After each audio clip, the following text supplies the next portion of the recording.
All right, I think we have a lot of them joining in already. Hi, everyone.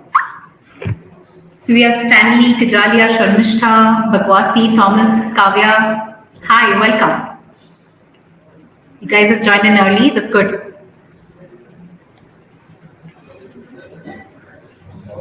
You have the chat section open in case you want to communicate to either us or to each other, you can do that.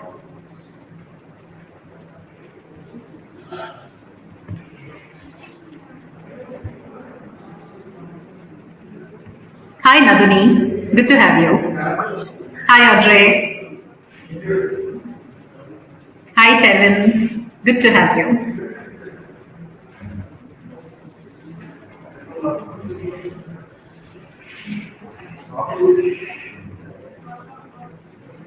If you guys can also confirm that you all are able to hear me and see me, just a quick yes is fine. Hi Stanley, hi Samrat, hi Dimian, good to have you. Hi Jack. Hi Madhumata, Rizwan, Felicity, hi. Thanks Azim.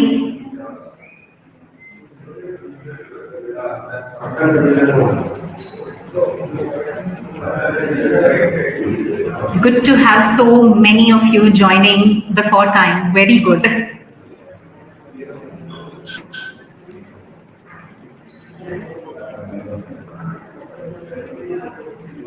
So we have a lot of people joining in around the globe.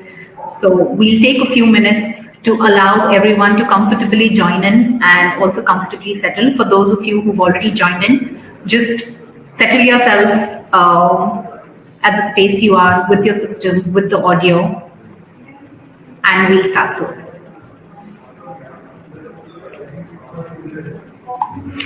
So I think there's one good thing happening on the chat, which I think a lot of you can do. Now, we do know you, all right, because we've been communicating with you almost on everyday basis now. But yes, a lot of you can actually go ahead and introduce your name and which country you're from right now. So that should be a good activity. So you can go ahead. If your name is already there in the title, then that's fine. Just introduce where you're from.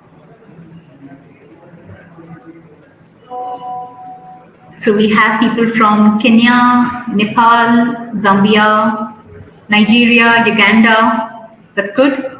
Tanzania is there. South Africa is there. We have Pretoria, so that's again South Africa. Good.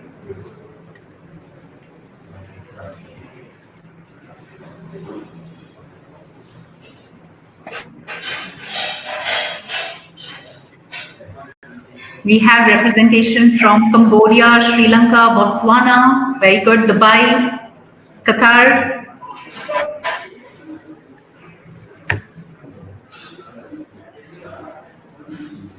Hi, Moses.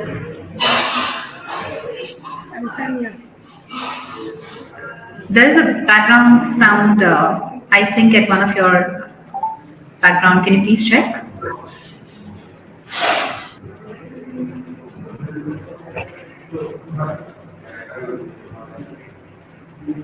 Mushala is there. Hi. Nathaseelan, hi. Good to have you. Hi, Bishani.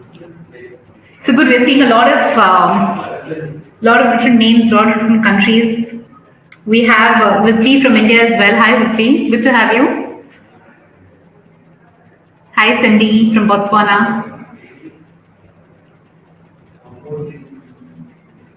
So we're at 4-1 right now, all right, and we still have a lot of people getting themselves trying to get in. So we'll just give a couple of more minutes to allow them to join in, settle down. And till then, I will be reading out a few quick reminders and instructions. The tool that we're using today is called a webinar jam. It is specifically used for webinars. So you as an audience will be able to hear and see the speakers at the same time, see the screen, because we'll be sharing a lot of things on the screen, so you'll be able to see that. In case you'll have to communicate with us, or you'll have to communicate to each other, or if you want to communicate personally with one of the hosts, we're right now 3 hosts or 3 presenters here, or you can just select the names, or you can have a direct chat with us. Anything you want to add down personally, you can do that. So you can use the chat box for that, just the way we're using it right now. Second, while the session is going on, we'll have an uninterrupted session, all right? For a very simple reason, so that we have a very seamless flow of the entire learning, the topics, the modules that we actually want to cover the right way. So we'll try and have an uninterrupted session, all right? However, while the session is going on, I am very sure you will have a lot of questions, a lot of suggestions, or a lot of doubts or clarifications that you might require. So don't wait any single moment. Immediately write that question either with you in the notebook or the pen if you are carrying with you right now. If not, then please have one handy, or you can put it up on the chat. All right. So we have a dedicated team member who is going to specifically take care of all the questions that will be coming in from the audience, and we will be segregating them one by one, so that we will address these questions in the dedicated Q&A segment that we'll be having once the speakers have completed with their topic or their session. There is a very simple way to go full screen. You just have to double click on the screen that you're seeing right now, and you'll go full screen. Now we have 2 very, very important announcements, especially for all of you. So we will be doing that by the end of the webinar. Once the speakers are done, we'll not hold you for more time to reveal the announcement. So we'll do that as soon as the speakers are done. We'll reveal the announcements. All right, and after that, we will move to the Q&A segment. All right, and we'll try and have sufficient time for the Q&A, so that the actual interaction or the learning can take place, because that's the objective and that's the takeaway we want all of you to go back with. So we have a couple of minutes more. We have a lot of them who's joined in.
All right, I think it's time.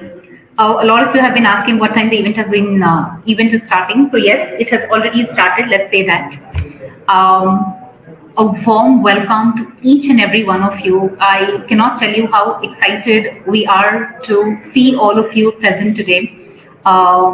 So we're all gathered here to attend the knowledge series that has been hosted and organized by Milestones on learn how to become an international career counselor. So there's a lot of things on the desk today that we are very eager and excited to share and exchange with you guys as well. All right. Now,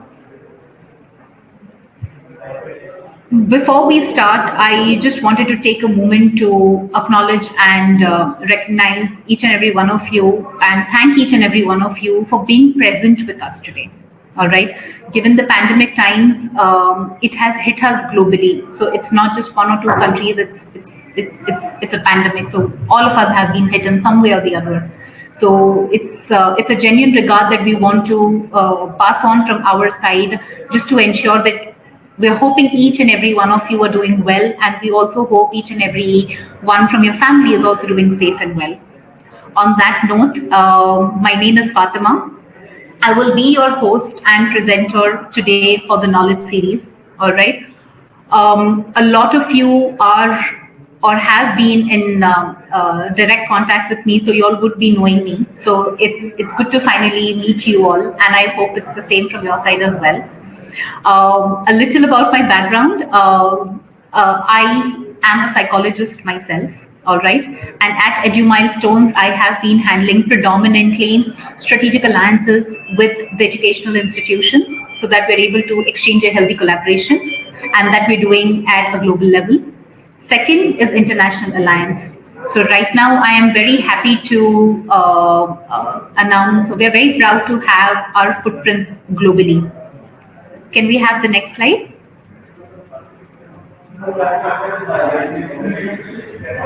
Yeah. So last webinar when we did, and the webinar that we're doing today, I think you are able to see the spread. I think a lot of them have attended our webinar last as well, and they were able to get a lot of key insights into the knowledge that we are about to share today. So you can see the kind of footprints that we are currently at. So all of these countries that you're seeing right now is where we have counselors who've been trained formally, have been certified formally, and has been recognized formally as a certified career analyst from Milestones India. So we're very happy to share the footprints, and yes, going forward very rapidly, we will be soon expanding to not just more countries, but also having more and more counselors in the same country, because it's a global need. And I think there's a lot more that we have to achieve together, because there are many millions of them who need us. All right. So on this note, I just wanted to take a minute to also introduce your speaker for today, all right, who will actually be presenting the knowledge series. The topics that we have for you today, which is completely exclusively related to career counseling field only. So I take a lot of pride in announcing our speaker for today, Ms. Radha Padmanabhan. She is our training head. She's one of the lead trainers, one of the very popular and very busy trainers that we have at Milestones. There's a lot of recognition and praise that she holds for herself, purely not just for the training that she provides or the knowledge that she holds, but more importantly, the kind of support that she provides to the career counselors after the training. Because counseling is a skill. Until and unless you do not apply this learning into practice, that knowledge will fade away. So she ensures to a point that the entire training or the learning loop for you closes as a career counselor, so that you can call yourself as an independent expert practicing as a career counselor or a career practitioner. All right. So I will not take a lot of time, because Radha has a lot to share with all of us today. And I can assure you two things, that the session today is going to be exciting and it's going to be insightful. Over to you, Radha. Thank you for a fabulous and fantastic introduction, Fatima. It was actually, very lively, and very good afternoon from India to each one of you joined out here in this session. And my sincere thanks from the team of Edu Milestones for all of you who have shown an interest to be with us in this knowledge webinar series. So, as Fatima told, I am Radha Padmanabhan. A warm, happy, and glad greetings to you from here. And today I'm going to be speaking about, many people have this insight of how to provide career guidance. So I have certain insights that I can share from the session today. I hope it would be benefiting each one of you. So can I have it? Can I have the next slide shared, please? Thank you so much. So we have a certificate and a flagship program called Certified Career Analyst Training Program. So it's actually the objective of today's gathering is to enable you also acquire this certification, which is actually globally recognized. So we have different accreditations across the countries, different countries, where this program is compatible for you to provide career guidance from a target audience spectrum of 7 years till working professionals. They may be in their primary classes, or they can be in their middle school, or they can be in their senior secondary or a pre-university education, or they could be pursuing their graduation in the pre-university at an undergraduate or a postgraduate level. Or it could be someone who is a working professional who can be at early, mid, or senior careers. So each of them, we need to have different type of psychometric assessments for which you need to understand what can be the optimized solutions you can provide them applying psychology as a tool, right? So we are here to discuss about the applied part of a psychology, which can be useful in career guidance. Next slide, please. Okay, so I'd like to begin the life cycle process, what we would recommend in providing a career guidance. Right? We all know that the career opportunities in the ecosystem are quite abundant, right?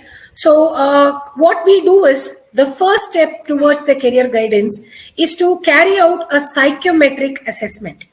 That means asking questions on certain psychometric dimensions, which includes career personality, career interest, career values, learning style, along with the skills and abilities at the current level.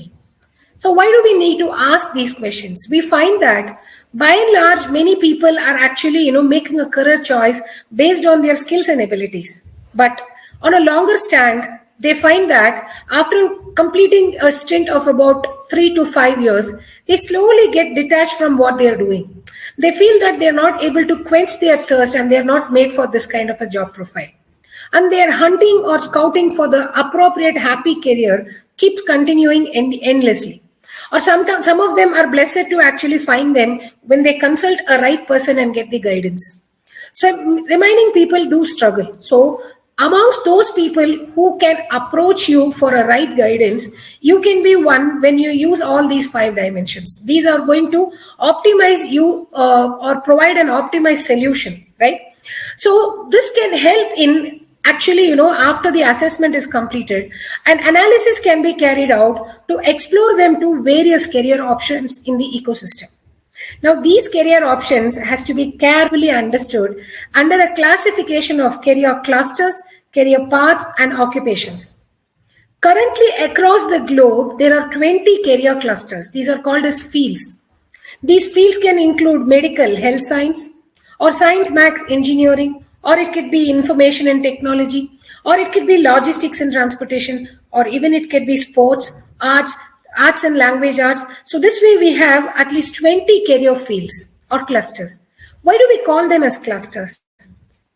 What is clustered here?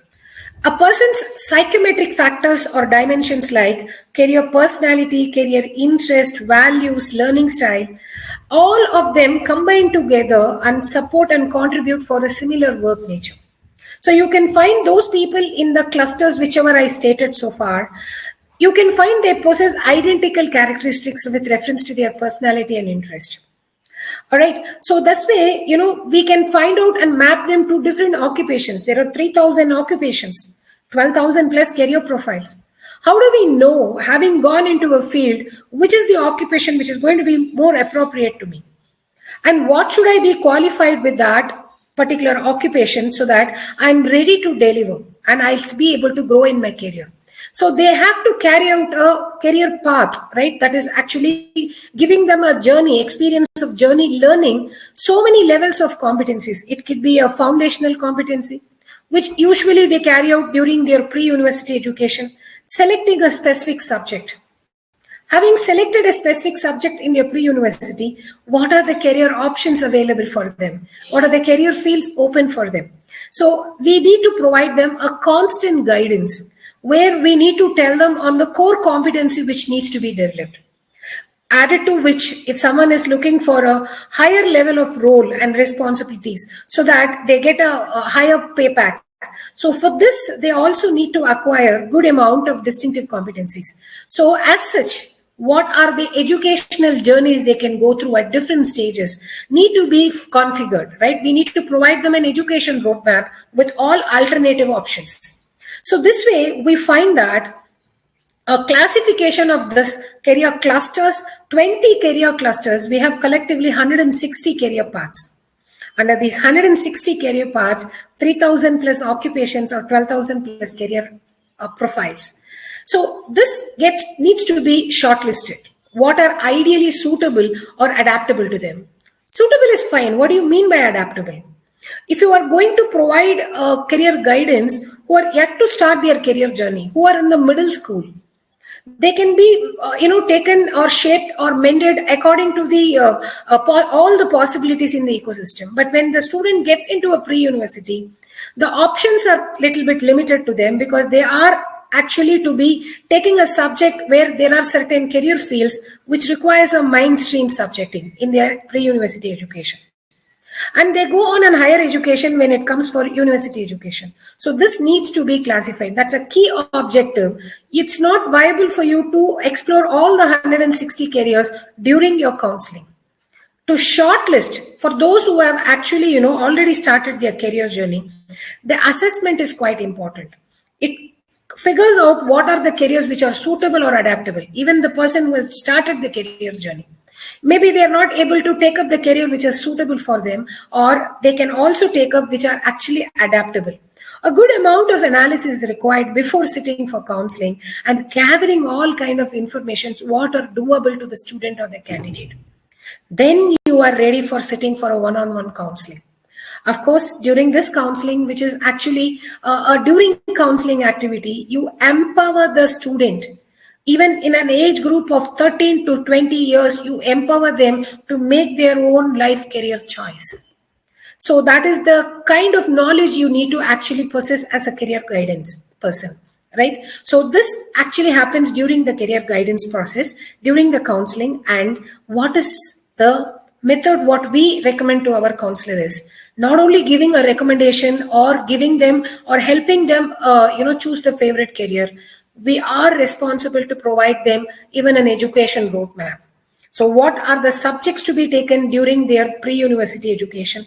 So that what are the careers open for them where they are possible to actually step in, and what are the graduation, that is the core competency they can acquire, and the distinctive competencies possible for them. So this way you provide them an education roadmap.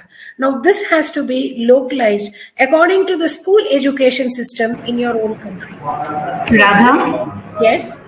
Hi, I'm sorry I have to cut you in. There's feedback coming in if we can pace it a little slower. Sure. Yeah. Thank you. Thank you. So this way, what we would require to do is find and give them an appropriate education roadmap. So how to approach the career. So therefore, this is the life cycle process which we explain. The step 1 and step 2 are more connected with your pre-counseling activity. Once a student or a candidate are going to come and reach you out for a career guidance, or you either reach them, you need to follow a critical observation and also an analysis to find out the suitable list of careers and set for a counseling, which is during counseling activity. Following which, you also carry out something which is a post-counseling activity. So the during counseling post-counseling, and also the pre-counseling activities give you a good optimized solution to the student to have a happy career.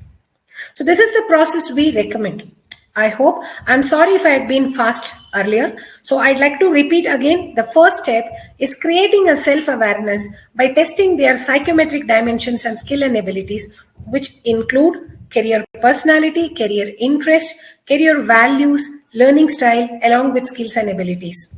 And we explore them to the 20 career fields under which the education journey, what they can take up, 160 career paths available, and also from the 3,000 occupations. And we provide them also a detailed counseling, and also we enable them with an execution plan. Okay, so this is what we recommend as a career planning process. Next slide, please. Today, I'm to discuss with you about the importance of the career dimensions, or even these questions are based on certain proven psychometric theories, which have been evolving from 19th century. For the dimension career personality analysis, there has been proven psychometric theories from 19th century. So Carl Jung, one of the famous psychologists, he gave us, from the school of thought, he gave about a theory in 1859, which was actually guiding people to take based on their personality. Personality analysis is the nature of a person. So which career option will be more compatible to them to see a greater success. So after this, they were able to map themselves to a career related to business, marketing, sales, or accounting and finance, or it could be related to sports, or arts, or technology. So this way, people were able to take up a suitable career compatible to their own nature, their own behavioral traits. After the Industrial Revolution in early 20th century, there were different psychologists who worked on this Carl Jung model, because there were a lot of new age careers at that time. To raise a compatibility towards the new age careers at that time, many psychologists worked on improving or giving a development or validations to Carl Jung theory.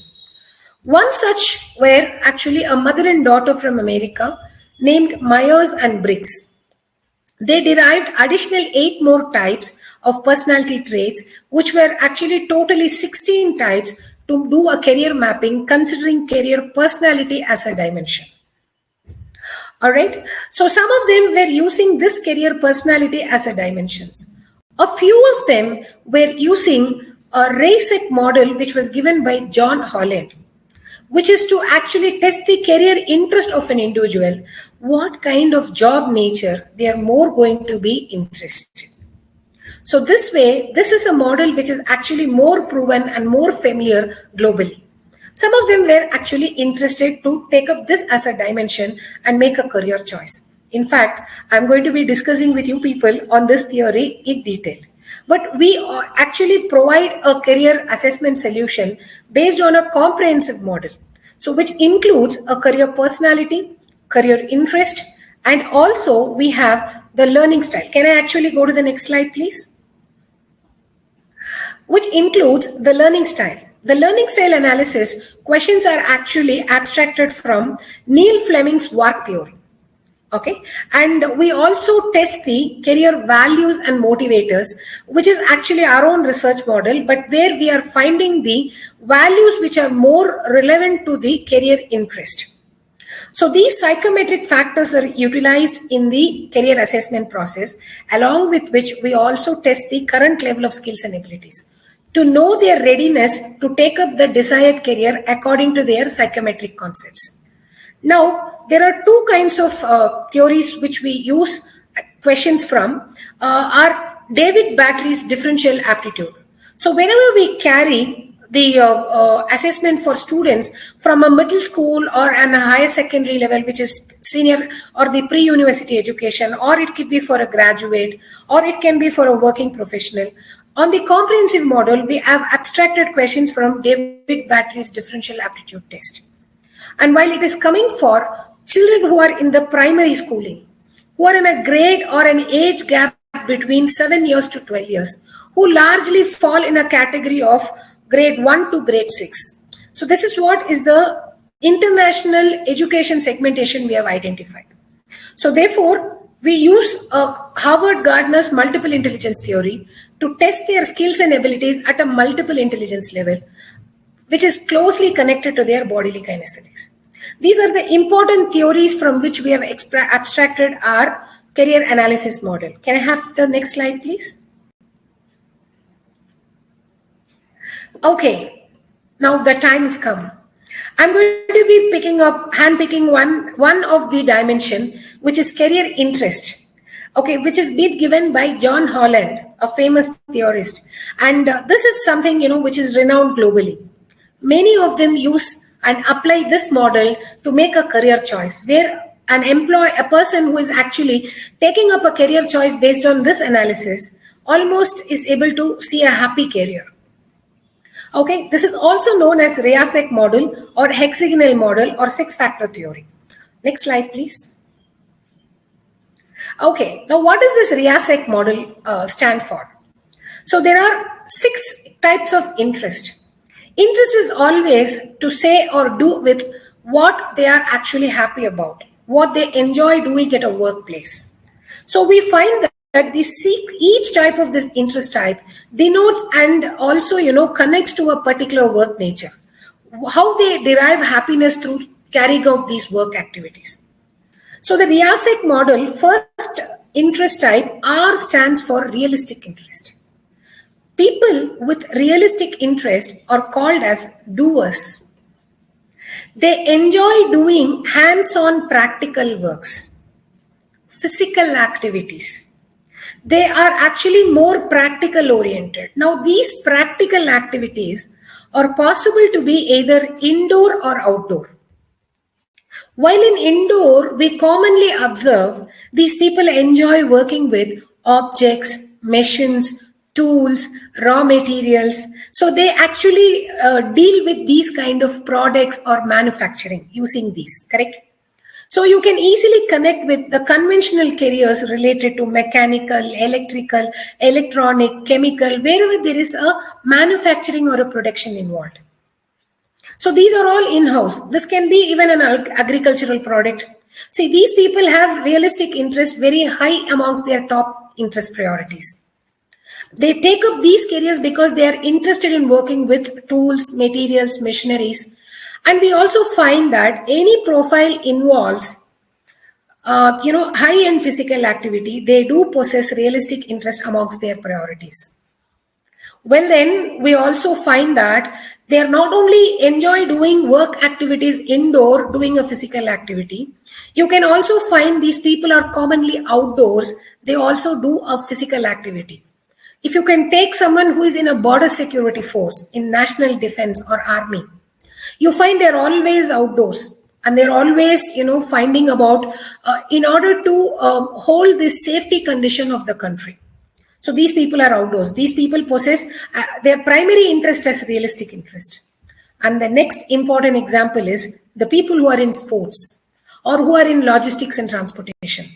I can easily bring in the career examples like people who are playing an athletics, who is an individual player or a team player, which can include cricket, tennis, football, or it could be, people who are into the logistics and transportation, who are commercial pilots, people who are marine engineers or merchant navy, and also a production engineer. All these people, you can find that they are having realistic interest as their primary interest.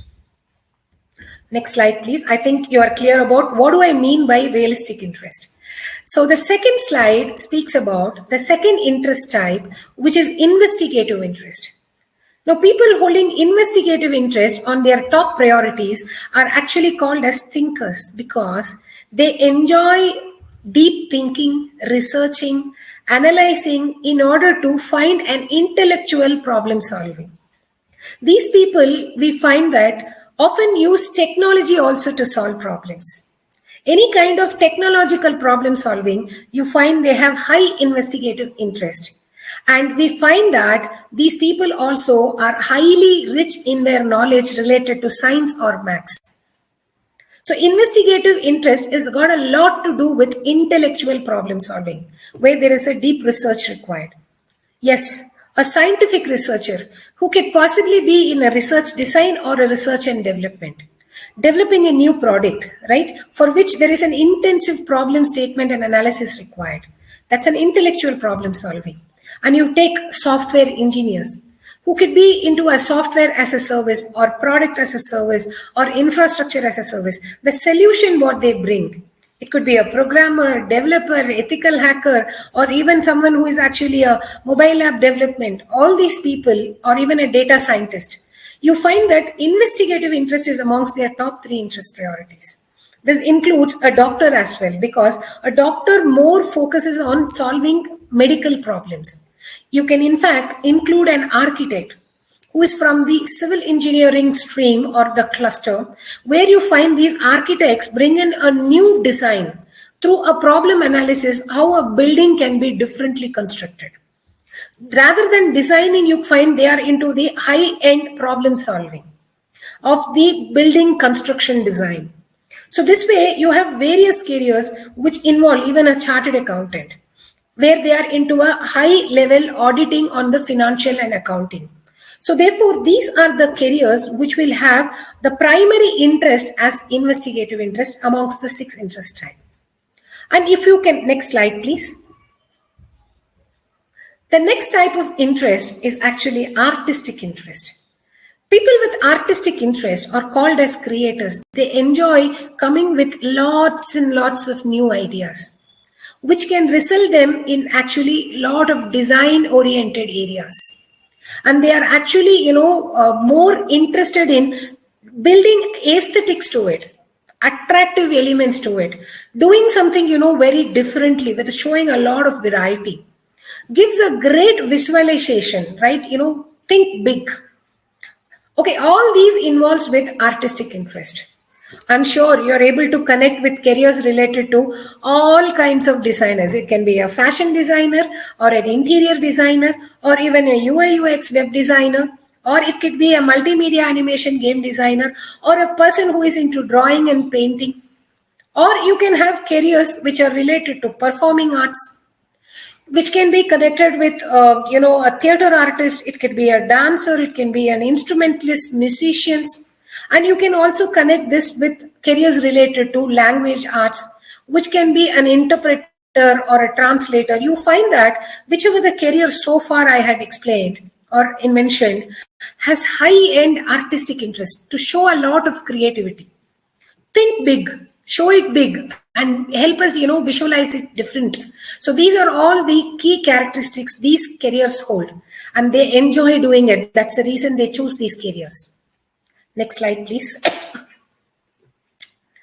Next important interest type is social interest. I'm sure by the picture you should be able to get it. Social interest people are called as helpers. They enjoy connecting with others. They want to help. They want to be warm at them. They want to be very caring at them. So for a nurse, people from the field of medical, you find that it could be a medical, non-medical nurses who are into the palliative team or any kind of paramedical team. We find that their primary interest itself is social because they want to help people. Nevertheless, education and training. All those who are teachers, right, at the school level, could be at a pre-primary or a primary, or can be at a high middle school or a high secondary school. We find these teachers have taken this as a profession because education is a service. They want to help people to develop and build their knowledge.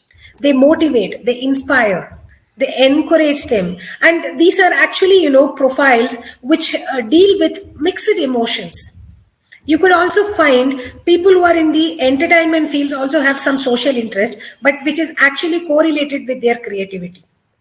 So highly, if you can see, education and service, public safety, beyond all psychologists. When you see psychologists, they're so empathetic and compassionate to deal with the mental depression or the mental stress one person is individually undergoing. So people who are in the field of sociology also, who look for the social welfare. So these are the careers who hold prime social interest. Okay, so next slide, please. The next interest type is about enterprising interest. These people are called as persuaders. What do we mean by persuading? Influencing others, to put it in a very positive tone.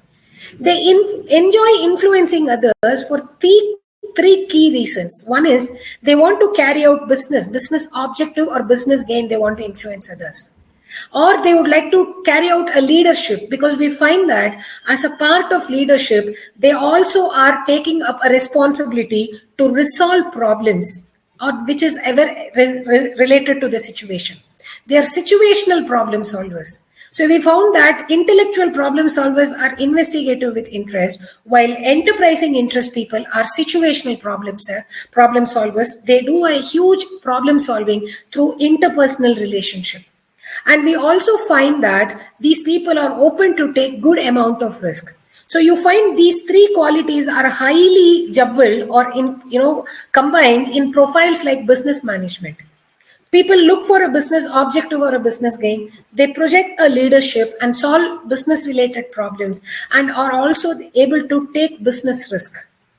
Who works with the oscillating demand requirement in the market. And this is actually highly connected with entrepreneurship as well. And we find people who are in the leadership roles will possess a high-end enterprising interest amongst their interest priorities. We can include politicians, people who are involved in the political activities. And we also find especially lawyers. These people are highly enterprising. They want to influence the court of law with their high-end argument, correct? To actually end up with a win-win situation. So we find these people are highly enterprising interest, is their primary interest is enterprising interest. So if that is clear, can we move to the next interest type? Please, next slide. The last but not the least is the conventional interest. People with conventional interest are called as organizers. Why are they called organizers? You can find them, they largely enjoy working with data, facts, and figures. It can be a real-time data or a fuzzy data. Irrespective of it, they would like to work with the data. You can find an accountant, or you can find someone who is a data analyst, or someone who is into a financial or investment analysis. All these people you could find, they have a high regard or high interest for working with conventional interest. Their interest priority, the primary interest can be conventional interest. And also these people are quite detailed oriented. They like to organize, structure, program, plan, and follow a standard operating procedure. So this way you can find people who are involved in any kind of administration, civil administration. You can find a civil administrative person having high-end conventional interest because they call a standard operating procedure to pre-exist and follow it, or they create and enable others to follow it. They are administrators who are into management category as well. So this way, even if you can find a librarian, the primary interest of a librarian is conventional interest, because we find that they always look for organizing the books, what is required for people to come and refer, right? They are known for their organized, activities. So this way, these people have taken or chosen these careers, whichever I so far mentioned on the 6 interest type, largely because you can find their primary interests are so, right? So the next slide. So this way, we have come across 6 types of interest. And having these interests are always to do with a prioritization. So ideally, what happens is, how do we make a career choice, or how do we map career based on the career interest? So the first 3 interest types have a good correlation to make a career choice. Now I have presented in front of you an interest priority at the top 3 level: conventional, enterprising, and investigative. Now we need to actually find out which career is going to be more compatible here. As I mentioned, conventional interest is about enjoying to work with data, facts, and figures, and working in a detailed, organized, and structured way. And the secondary interest here is enterprising, which is actually, for the business objective. And tertiary interest is for investigative. Now this is actually dealing with facts for a business objective and intellectual problem solving.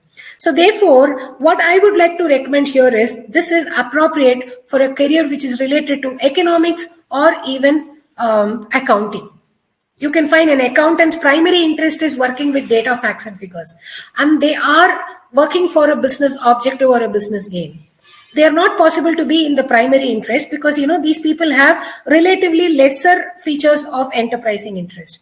And they also do an intellectual problem solving where their profile includes only posting the ledger with the debits and credits and finally arrive at a trial balance. The level of accountancy, when it is a chartered accountant, they can be a different kind of an interest composition. Next slide, please. The next important common career example I'd like to state here is with this code: enterprising, social, and conventional. When these three combine, these people enjoy working for a business objective, connecting with people, and be organized, or create structure and work with organized methodology. So this can be in a business environment who would like to connect with people and be organized, is more related to a HR person. Where in a business environment, they work for the business objective, build relationship amongst the employees, and they always give them kind of policy, conditions, and protocols which needs to be commonly followed, correct? So this is a combination which is actually appropriate for a career combination of enterprising, social, and conventional. All right. So these are some small examples which I wanted to state. I think it was informative. I hope you're clear about realistic interest or doers, practical activities who are doing physical tasks, investigative interest or people who are intellectual problem solvers. Artistic interest are people who are creators, designers, and thinking differently. And you can find social interest or those who are helpers. And you find enterprising interest or people with business mind, or they could be connected with influencing others. And then we find conventional interest or organizers who work with data, facts, figures, and working with program and administration. So this way, I think you got a fair idea about what are these interest types dealing with. Now, I think after this explanation, I think I should make the session more interactive and actually entertaining. So I would like to, switch this as a quiz session or a poll time. Shall I? Will be interested in knowing and doing this? All right. So let me show my poll questions. I'll be floating questions poll one by one. As I do, you can actually, key in your responses, which would be the appropriate response. I would be giving 30 seconds to actually, display the question.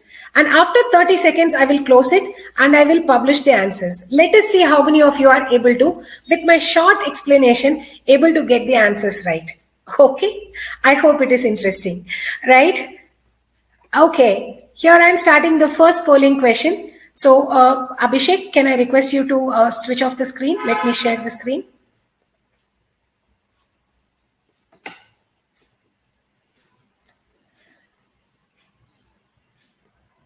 So I am publishing the first question where the interest type here, which I am actually appearing. Can you please confirm whether if you're able to see the poll questions? Fatima? All right. Yes. Not yet, rather. Okay. I have already published the poll. Okay. So Abhishek, you're able to see the poll? Yeah, people are voting. Yes. So the primary interest is realistic. Secondary interest is investigative, tertiary interest is artistic, which means the career involves high-end physical activity, intellectual problem solving, and a good amount of creativity. I trust most of you are giving the right answers. Very exciting to see your responses. Come on, I would encourage each of you to go ahead further. Most of you are actually giving the right answer. This involves high-end physical activity involving with, working with objects, machines, tools, raw materials, and intellectual problem solving, analysis, researching, and also creating, designing, right? So I'd like to end the poll now so that I can publish the right answer. So I can find here maximum 51% of the participants have given the right answer, automobile designing. Wow, that sounds really great. Some of you may have actually attempted with rest of the careers. I think the further poll questions should be able to help you out doing it, right? Good. Let me switch off to the next question. So the next question is here. So the Primary interest is realistic, doing hands-on physical activity. Secondary interest is about investigative, intellectual problem solving, and tertiary interest is connecting with people. So, someone who is more involved in people profile, who are more intellectual problem solvers and highly interested in physical activity. So, the options given are culinary arts, business operations, physiotherapy, and psychology. So, realistic interest is much about hands-on physical activity. Investigative interest is much to do about intellectual problem solving. Social interest has got to do much about connecting with people. Radha, we'll have to publish the poll. Yes. So realistic, investigative, and social. So the options are culinary arts, business operations, physiotherapy, and psychology.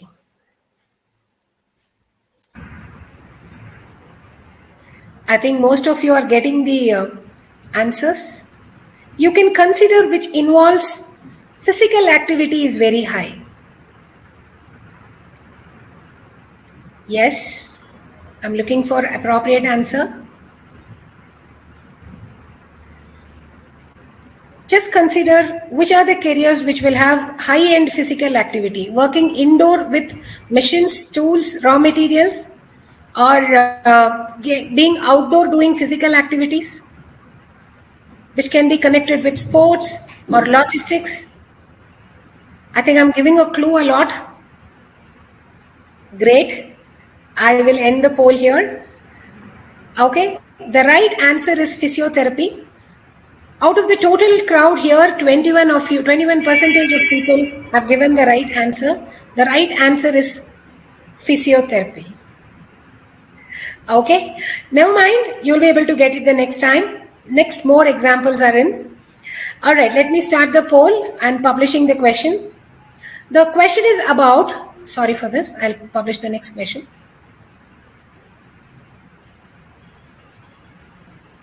All right. So the next question is about the primary interest is investigative, secondary interest is social, tertiary interest is realistic, which is involved into high-level intellectual problem solving, connecting with people, and also carrying out a physical activity.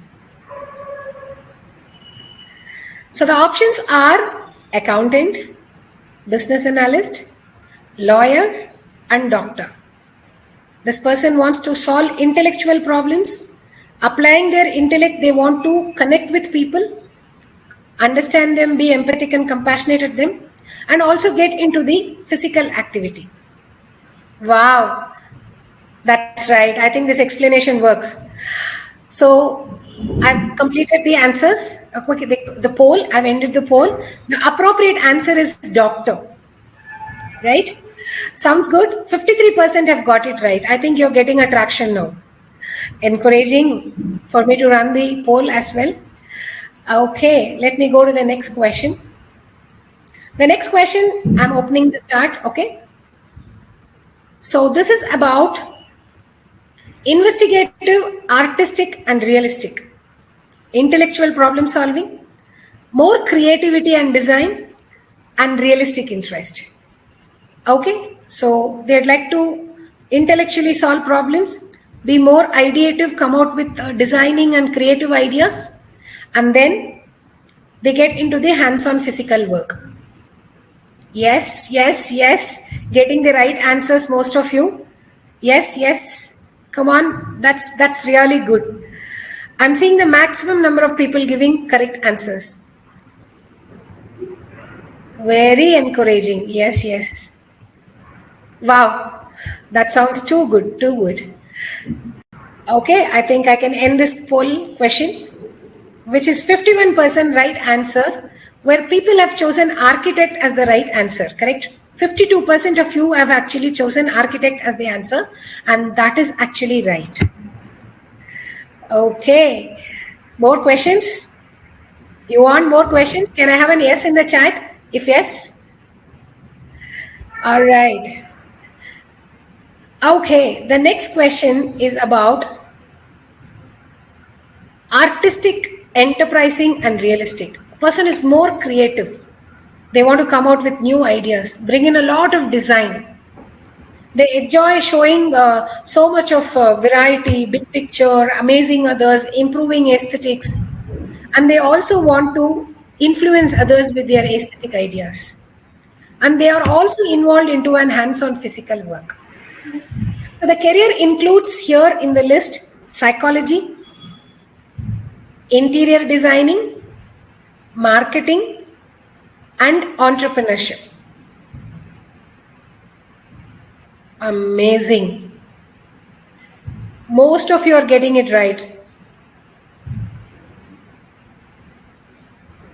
I think this is the maximum easiest one for you people to, opt out the answer rightly. Correct? I can see on higher scale respondents. Oh, what happened? Be very clear. Primary interest is artistic, creativity, design, and the secondary interest is influencing others. The design is being, attracting others and also getting into hands-on physical activity. Yes, here again, 51% of people have chosen the right answer, which is interior designing. Right? See, maximum people have actually answered the right answer. That sounds really very interesting. Okay. One more question you need? Can I? I hope you people are enjoying. If yes, please mark yes. That motivates me to give you more questions. Right? So, one more question on the artistic interest, starting the poll, publishing. So here, the primary interest is artistic. Secondary interest is investigative. Tertiary interest is realistic. That means more creativity again. Intellectual problem solving using technology and solving problems. Or they are actually more highly, with science and maths, interested to work with science or maths related areas. We can find they use technology and also involved into physical activity.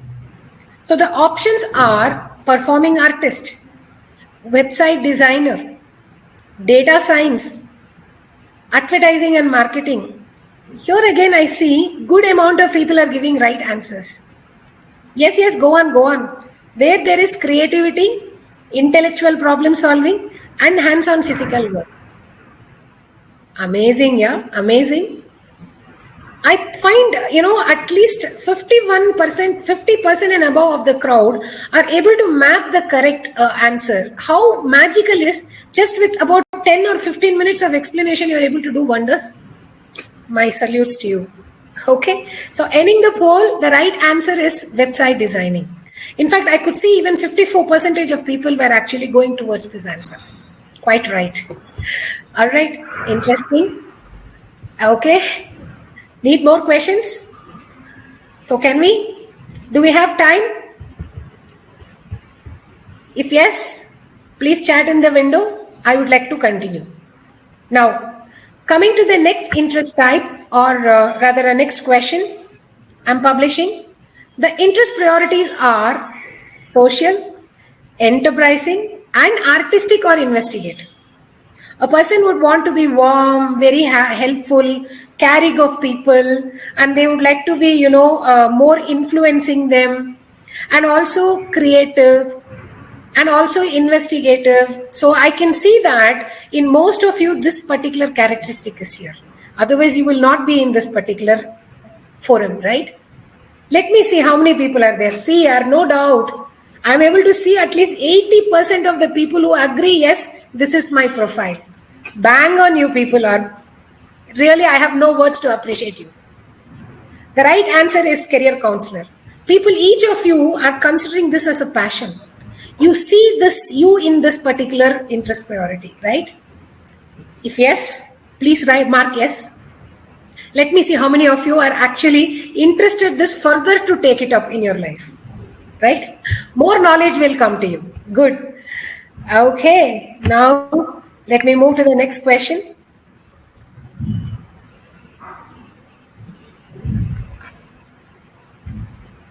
Yes, I have the next question here, which is, okay, good. Enterprising, investigative, and social. Okay. So these people are highly interested in influencing others. There can be a business objective, there can be a leadership, or there could be a risk taking. And they're also highly interested in applying their intellect in solving problems. And we find these people are for the people. They would like to connect the people and help them and take care of them. So the options are lawyer, software engineer, human resource manager, education and training. We need to understand these people are greatly influencers. They want to actually have a win-win situation. These people influence others. They show a great leadership. They have a more objective-oriented people. They are highly risk takers. Leadership is actually quite strong in them. Please rethink. I find some of the answers, right? I find some of the answers which are nominated, which is connected with more social interest as a primary interest. Consider here who are actually more influencers. What do they do in their profile? First, what do they do? Influence others. I think this is a complex example. I'm sorry for giving you a complex example, but still I want to test your abilities, right? So that you can actually learn this. How to learn this? Yes, I will be actually further telling you. Here I'm ending the poll. The appropriate answer is lawyer. 26% of people have got it. At least 45% of people have voted it as education and training, because educationalists are more social conscious. They take care for the knowledge enrichment in the society. So their primary interest is social. But for a lawyer, enterprising interest is high. They always look at how to win the case. So they want to lead the court, correct? They are very, very, very vibrant in their arguments, right? So their enterprising interest is very high. Okay, now let me go to the next question. Okay, don't worry, you will get the next answer definitely right. I'm with you, people. So the next question can be, with an interest priority of conventional, social, and enterprising. People, wow, conventional interest is more to do with being organized, structured, and I find people should be also, more connected with others and understand their requirement, and also having more of influencing them. Yes, most of you are getting the right answer. A higher number of people are voting for the right answers. Yes, go on. Where the conventional interest is very high, being organized is very high. True. For them, everything needs to be organized, structured. Where do you find things amongst these careers where there is a huge organized, structured, or stacked arrangements there? I was seeing a higher population were actually voting for the right answer. You're right. Consider, if a librarian be more organized, or financial analyst be more organized, or conventional interest people are more with marketing, or mechanical engineer are more conventional. Highest voting is for the right answer, which is librarian. Right? So they connect with the people in the library, from outside they come, and they're also influencing them, right? All right. They are in a leadership position. Shall we do away with the polling?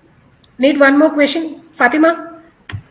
Should I have some more questions? I think one will definitely do. Okay. So I should not be disappointing the crowd. Is there a demand? Are people asking for more questions? I only see lots of yeses, that's it. That sounds good. Okay. That's very encouraging, actually. Yes, sure. So the next, last but not the least, is about social, investigative, and realistic. social, investigative, and realistic. This person is more interested in connecting with people, taking care of them, helping them, being warm and supporting to them, understanding their pain, very compassionate and empathetic on them, and wants to apply their intellect to solve their problem, and also more into physical activity.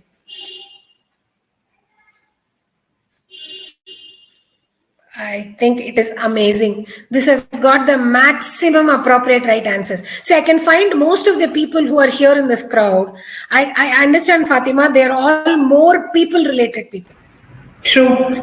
Yeah, I can find that, especially two careers, which is about nursing and also psychology, they can see themselves inside, I suppose. That is It's true. encouraging. Really, truly, I feel more excited against your responses. The knowledge will definitely, if in 15 minutes, you people are able to bring in the right, almost closer right answers, you people can simply create wonders, no doubt about it. All that is, okay, you need to be groomed. Good. I will actually stop here with my poll questions. I think enough and more I've entertained you. There are much more constructive areas which you need to know about our program and also our services. Looking forward, okay. And so Abhishek, can I request you to do the screen sharing again? Continue with the slide. All right, next slide, please. Okay, I know during this journey, most of you would have been able to relate to one or two interest priorities, which is relevant in the example, but somewhere you felt that, you had always a contemplation in your mind. Should we judge only based on career interest? Many people will question, will the interest change? Of course, yes. As people from the field of psychology, we never disagree that the interest will not change. Interest would just change. But we need to quantitatively measure whether the adaptability or adaptability to change is into what proportion. That needs to be measured. And that also, what are the influence factors for a change of interest in a person? The environment in what they are living, the exposures what they have. Interest can never change, that means develop. Interest is an innate point to every individual. The interest is directly proportional to the skill and ability. The skill and ability is acquired from outside.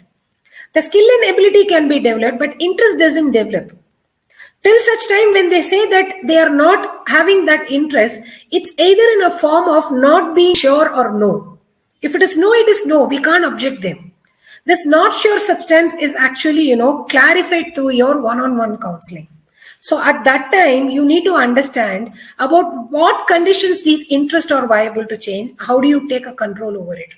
So the limitations of one-dimensional analysis are as many. How do you take a control over that? You need to carry out a multi-dimensional analysis. I just give you a preview or a quick, very limited overview about how to approach considering career interest as one of the dimensions. I would have hardly learned you today some 5 to 10% of how to analyze career interest. That's all. You need to know the complete methodology involved in this career analysis.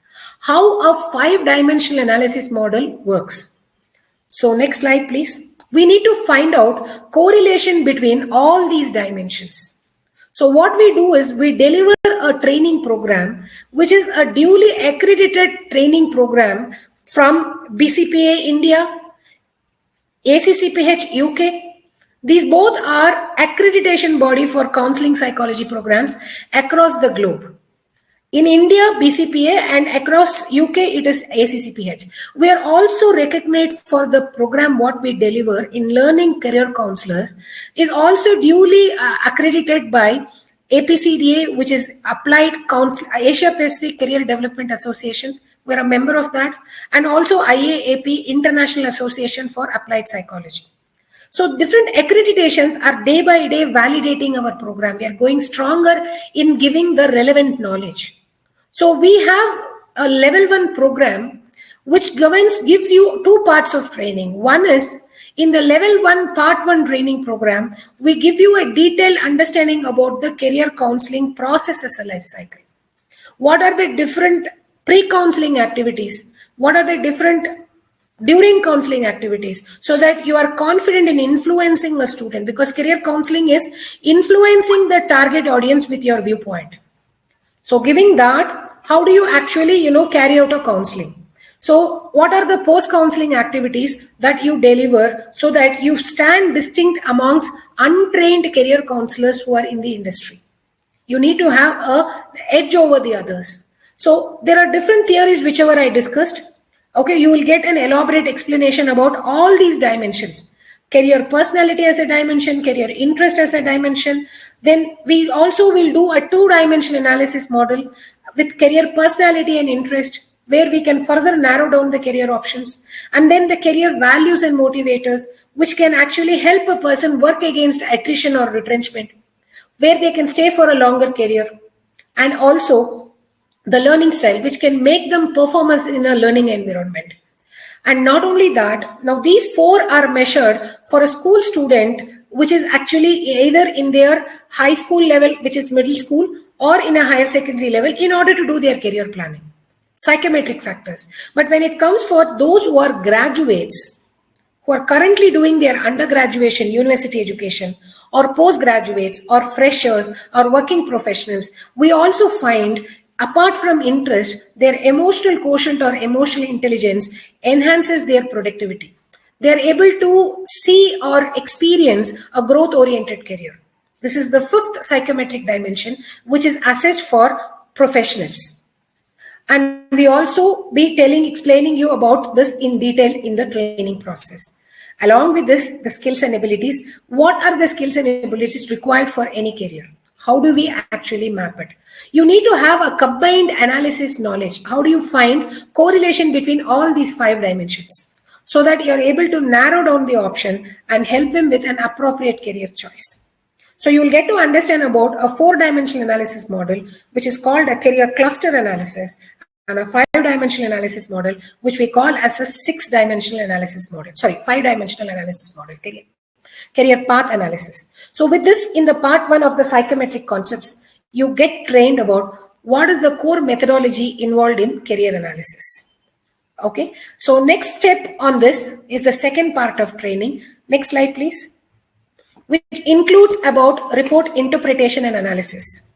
So you will know how to provide case study. We'll carry out sample case studies in order to provide a career guidance for a school student between 13 years to 16 years of age, who are largely in middle school. Different countries have 7, 8, 9 in this particular category, doing the 7th, 8th and 9th grade. Okay, and also one more report will be discussed between an age group of 17 to 19 years, who are largely in their pre-university education, which can include grade 10, 11 and 12. So we'll have at least 2 reports from each of these areas and discuss about it. And we also will have one under graduates and post-graduation category, who can be a fresher as well, who can fall into a age band of 20 to 24 years. And we also provide solutions for working professionals. So what I would suggest is, even your own reports can be taken. You can connect with your respective assigned business consultant and test yourselves taking your own psychometric assessments. You must be definitely working professionals. You can take that also. Take the assessment and see your report. You can understand how best it is closer to your appropriate career. Okay, so this will also be learned to you, holding at least 4 case studies, which will be given as a part of your level 1 training. All right, so the next slide, please. How do I give this training? What is the training structure? What is the schedule? We have different batches where people enroll. Now, a maximum intake of a batch is maximum up to 10 participants. So there are exclusive international batches created so that people come and enroll every month with us. So what do we do for them? In the first week, we give a live online training for 15 hours. Each day about 3 hours, giving extensive knowledge about the areas what so far we actually discussed. It's not only with one dimension career interest. As I told you, it is only 10% I covered so far. A detailed version of all the dimensions will be learned to you with the core methodology. And after you have had the live training for 15 hours in 5 days, each day about 3 hours, The second and the third week, a lot of self-paced learning happen, where during you doing the analysis, you get the strength of analyzing the options after the live training. So when you do your own sample case studies, what happens is you get an insight about various doubts and various questions. You can find some of them through your learning, you will be able to solve it. But you get an opportunity through the assignments to evaluate your learning. And wherever you think that you're not able to resolve, you'll be directly connected one-on-one with the trainer to resolve those issues. So you can find a continuous learning happens in the second and the third week. And when you come to the fourth week, believe me, you're ready for taking your final exam for certification. Just in 1 month's time, you get that independence where you find that, how to take this final exam for certification online, you're bang on ready. And you can find that in the fourth week, after taking this exam, which is held only on online mode, only on a Saturday, any slot on a Saturday, you're open to choose and take your exam. You can find that results are simultaneously published. And next 3 working days, you get this certification by name Certified Career Analyst.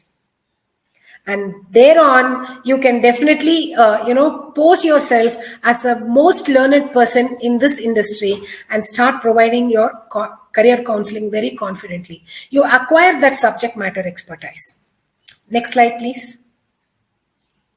So that's it with my presentation. I hope I was actually serving some purpose. I hope you enjoyed the session, the explanation. If there was any kind of shortfalls, I fold my hands together and apologize for it. And I think you enjoyed the session, particularly the quiz. Yes, so more learning can happen as I see you in the upcoming training batches if you are interested to enroll. I'm handing over the session to my colleague and the co-host here, who is Fatima, so that she will be presenting further after this how and what. Okay, Fatima, thank you so much. I hope it was an enjoyable session. Absolutely, Radha. Absolutely. I cannot tell you the amount of responses. I was just going through the chats and I was actually looking at the interest and I was also looking at their involvement. It is, when for a trainer, when the audience is very interactive and the audience is very genuinely interested to learn, I think the trainer wants to give more. And that is what I could see. There was a give and take, very healthy, energized exchange that was happening. So I think salute to everyone in the audience, the way you all have participated, the way you all have performed in all of the answers, just in, as Radha said, in 10-15 minutes of time, the way you all have performed, the way you all have answered, it shows that you have started thinking like a career counselor. And I think that is one of the objectives that we've achieved today. So equal salute to you as well, Radha, for imbibing that thought, because that is the exact insight, that is the exact learning and the takeaway I think most of us wanted here. So thank you so much for that. Sounds excellent. And one more appreciating part is I can see there is a static team of people who are there in the audience where I can find a consistent number of people above 300 and above. So that's actually, more encouraging to see that they were interested in actually listening to the lecture. Thank you so much. Absolutely. I think every one of you just take a second and pat on your back, given the interest and given the performance you all have given today. It was a clean bold. A lot of you have learned a lot, and we got a direct feedback through the way you all were responding. Now, coming to a very important question: why career counseling? Why there is a need for career counseling? Why career counseling is important? Why are career counselors required? I think the answer lies in the question itself, because we ourselves, as a part of our journey, whether it is personal or professional, we have either been a victim to a wrong career ourselves, or we have witnessed someone else being a victim of a wrong career. Am I right or not? I would like to see a quick yes or a no in the chat. Now, while you answer and you are pondering on that question, let's face what the reality is right now. We might have seen within our own circle Yes, I see a lot of yeses now. Okay, great. Yes, it is. It is definitely very important, and I think it's not a country-specific issue. It is not a city or a state-specific issue. It is a global issue. People choosing a wrong career purely because they were not guided at the right time, right? If you see the statistics, we have pulled out some statistics, which is a fresh statistics from Google. This is just one source which could give us an authentic understanding of what are people globally looking for, what and why. So if you see, and I hope you all are able to see the numbers and the words that has been written here, that number of people who are searching for services related to mere career, all right, it's going for 100K to 1 million. That's a whooping high number for someone to be searching. Now, if you see on the top, we have around 5,348 searches for different types of keywords or different types of searches. We have pulled out data for only 6 keywords. The just random 6 searches that people do on Google. So people are looking for services related to career counseling, that is between 10K to 100K. Related to career guidance, again 10K to 100K. Similar for psychometric test, courses after 12th, courses after 10th. So this makes it very clear that whether you like it or not, whether you are ready or not, there is already a demand settled in for career counselors. Now it's only time for us to be able to be in a position professionally, ethically, to reach out to them, give them the needed support, give them the needed guidance. All right. So there is no issue of, statistics are clearly showing us that there is no issue in terms of demand. I think informally we all have kind of experienced that. But now it is time for us to understand the supply part, understand why resources are lacking. All right. You will see in the last 1.5 years when pandemic hit us, in the last 1.5 to 2 years, in fact, the demand for career counseling has seen its highest surge. In fact, if you see the daily searches that were happening on Google, where people were looking for a professional career counselor who could help them either with searching for a new job, transitioning into another industry or a profile, or it could be a student who's now trying and understanding what course or path I should be selecting, because the entire education system itself was also dangling. We were not very sure in terms of what is the way forward for these students as well. So right from students till working professionals, everyone is looking out for this service and are already looking out for this service. Average monthly searches where people are typing and looking for career counselors. See, people are ready to come to you. The only thing we need to understand is, are we ready to serve them professionally?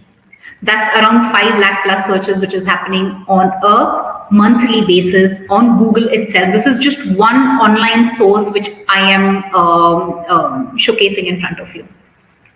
Next slide, please. Okay. This is an attempt from my side to kind of collate what you will be learning, what you will be getting, what is it will be your key takeaway when someone who is serious and sincere to professionally start and become a career counselor. What is it that we provide them from our side? So this is an attempt to kind of collate so that you exactly know what is in for me. First thing, you will be completely eligible for live real-time sessions. All of these sessions that we do are all live real-time sessions, which are either happening partially. Your batches will happen in group where there is a very strict intake of only 10 counselors. We don't take more than 10 counselors in a batch. So one trainer will have only 10 counselors. And each of your sessions which you undergo live, each of these sessions will be recorded and they will be sent to you the same day for your future reference as well. So we understand that there is good enough of learning practice and everyone has their own learning curve. So you will have this for your future reference so that you go independent.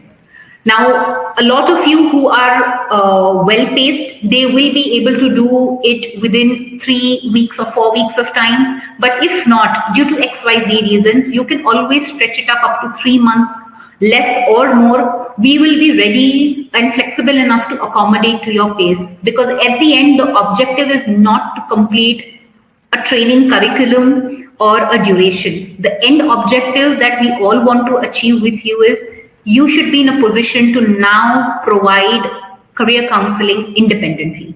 All right. And that will happen only once your entire learning and training loop is closed. And that is what exceptionally our trainers have been able to deliver batch on batch. Next, you will be eligible for a dual accredited international certification, which will be from India as well as UK. And these are coming, mind you, from very, very reputed associations in the field of psychology. So they will be highly recognized, credible, and are globally valid.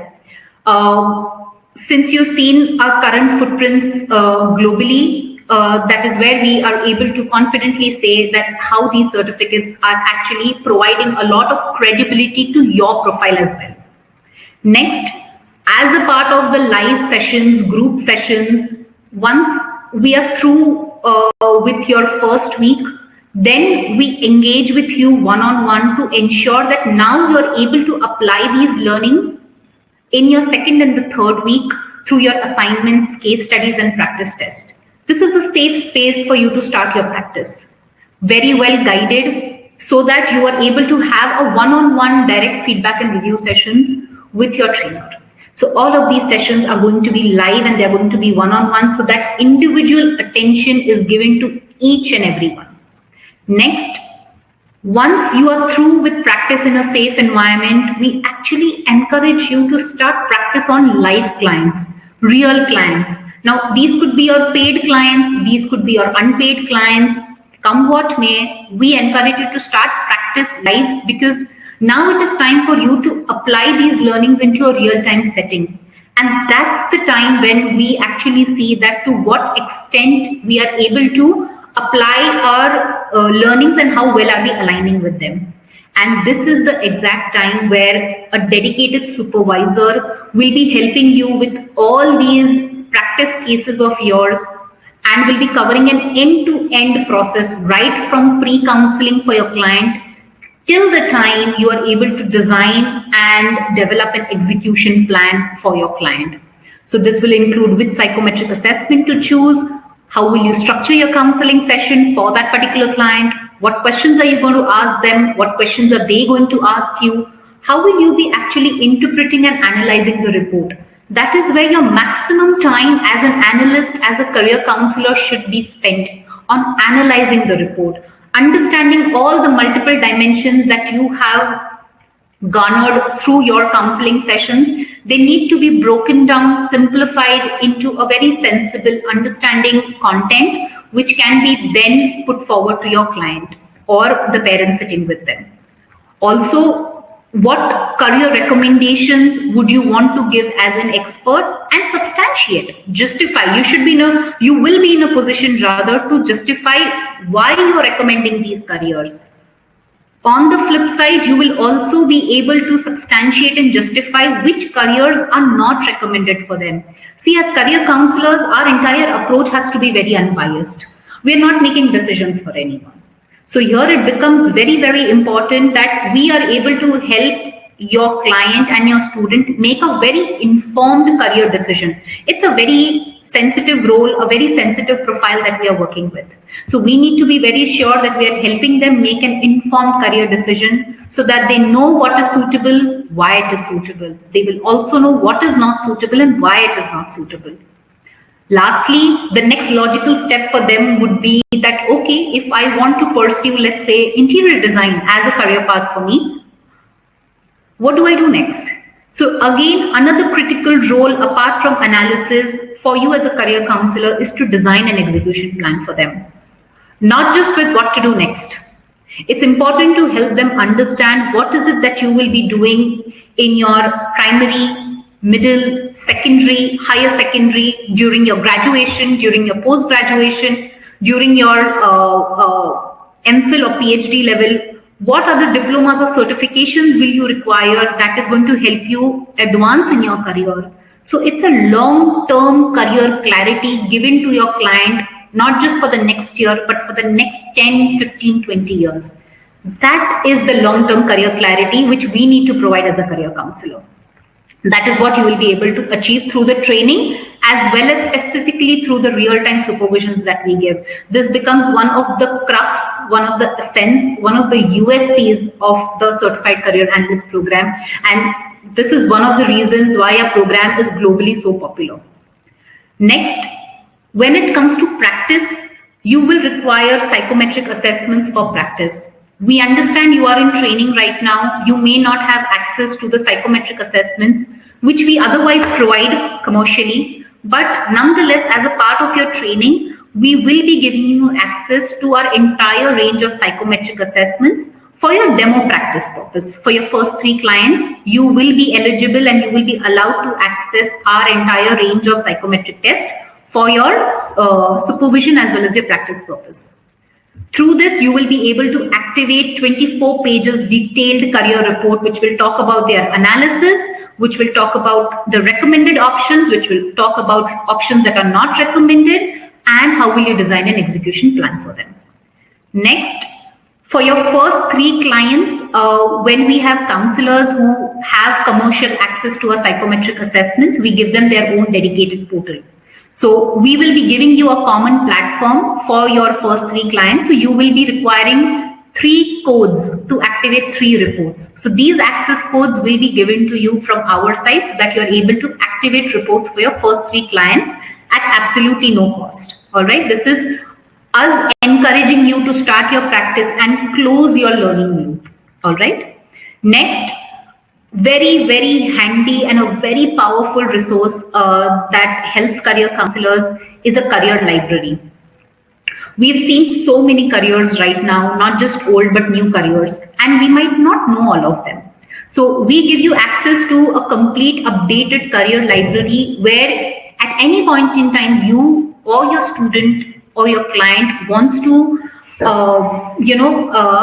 access or wants to understand a complete career in detail, what that career is about, what will be the work nature of that career, how do I become an architect, for example, what are the different ways to become an architect, videos on architect so that I can understand the career much better. See, there are a lot of new age career paths which we might not know, like artificial intelligence, data science, ethical hacking. These are all new careers. So we have incorporated and keep this updated career library, which again, you will have complete access to as a career counselor. Next, we ensure that our counselors who are once enrolled with us are trained by us. We ensure that we are able to provide them refreshers. We are able to provide them continuous upskilling with new and new learning materials, training materials. So you will be given access to that as well. Next, you will be a part of our Career Counselors Learners Forum. A lot of you present here are also a part of the Learners Forum. So others will also be a part of the Learners Forum, where we share continuous insightful information, case studies, business tips for career counselors. Of course, you can always contribute to our blogs as well. So all of this is going to be given to you as a part of our level 1 certified career analyst program. All right. This was just an attempt to kind of simplify and consolidate all the learnings that you will be getting. Apart from the training, what all will be coming into you handy. All right. I hope this slide helped. Next slide, please. Okay. In case after the training, if you would like to understand and have an access to your own platform where you have access to a lot of other functionalities, features, which a lot of our practitioners, career counseling practitioners globally are already having access to because they've commercially taken that. So you also have an option after your level 1 training to have your personal dedicated access of this entire psychometric assessments and the larger technology platform. In case you want support in terms of how do I start, how do I get my first few clients, how do I establish a strategy for myself, how do I ensure that I'm getting regular clients week on week, month on month, year on year, then you have a complete business training session as well, which will be available to you. This is, of course, for those people who are very serious on starting this as a practice commercially. All right. In case you want to expand your network, you are right now present in one country and you want more representatives, more counselors in different parts of your country or outside your country, we also have a model to actually expand your own network of associate counselors. In case you want to have a network of referral partners where you're collaborating and tie up with, different institutions who holds a lot of a client base of students, but they are not providing career counseling, you will be able to provide a solution to them as well, through which you are able to track all the references that they are sending to you very transparently. Next, we also have a lead generation tool as a part of the platform. So in case you want to engage and generate more data, you want to generate more leads for yourself as a part of your commercial practice, all of this is a part of level 2. So if you want that, we have that solution also available. So the whole idea of helping you understand this is that we have solutions from a practice point of view also, as well as from your overall business point of view as well. All right. There is a certification, it's a live certification of one of our very popular and a very active career counselor from South Africa, Nobule. This is her certification and she had scored very brilliantly, and she is one of the very, very active counselors, not just promoting career counseling for students, but she is also very actively an ambassador to promote training to become a trained career counselor. So good to have her on board with us. Next slide, please. So just like Nobule, we had a lot of other professionals, interested, aspiring career counselors just like you, who were part of one of our previous webinars or who had at one point in time inquired with us very sincerely to become a career counselor. They are now a proud certified career analyst. So you see Jambo Karen, she is from Kenya. We have Emmanuel, again, one of our very active, very, very popular career counselor based in Zambia. Then we have Juliana, we have Edmore, who's from Zimbabwe. We have Al Sayed, he is representing as a career counselor both in Saudi Arabia and Egypt. So it's just a representation of how they have been able to actually now able to call themselves a certified career analyst and are practitioners now. Next slide, please.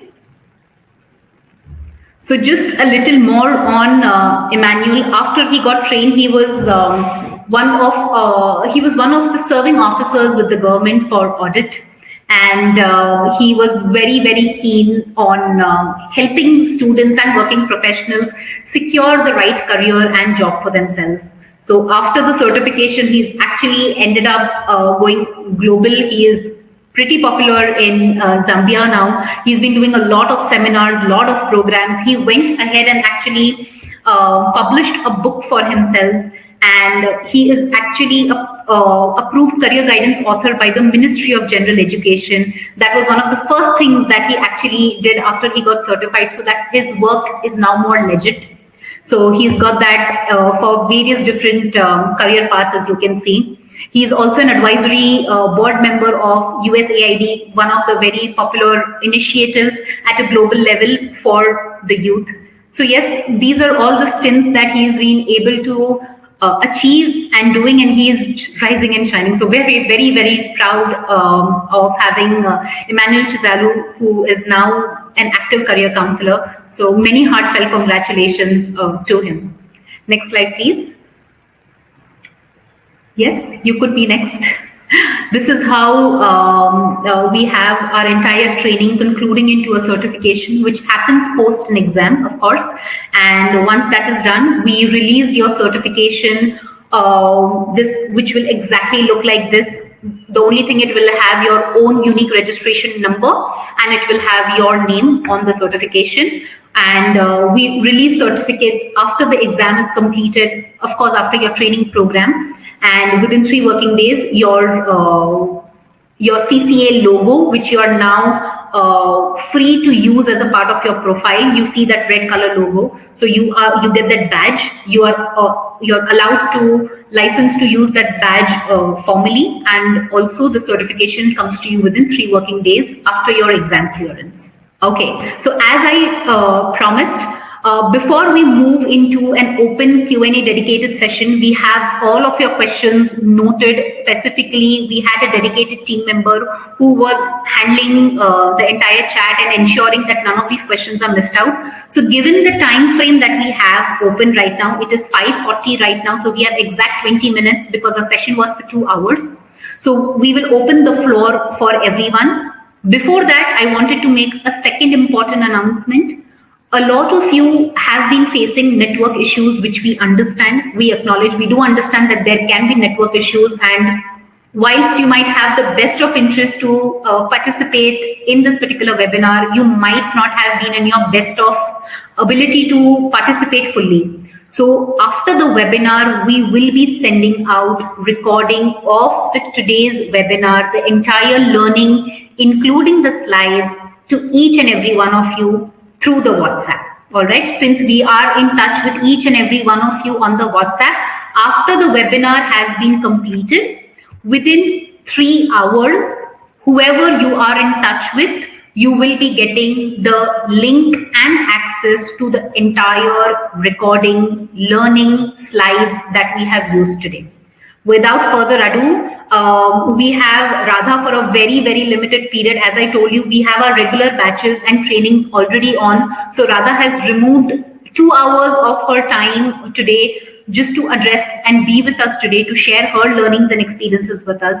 So I'll quickly move on with the questions that can be addressed to Radha, and she will have to take an exit from here because she has another session to attend, which starts at sharp 6, which is in next 20 minutes. So Radha, if I can have you on. There are certain questions that have been specifically noted down. So if you can address.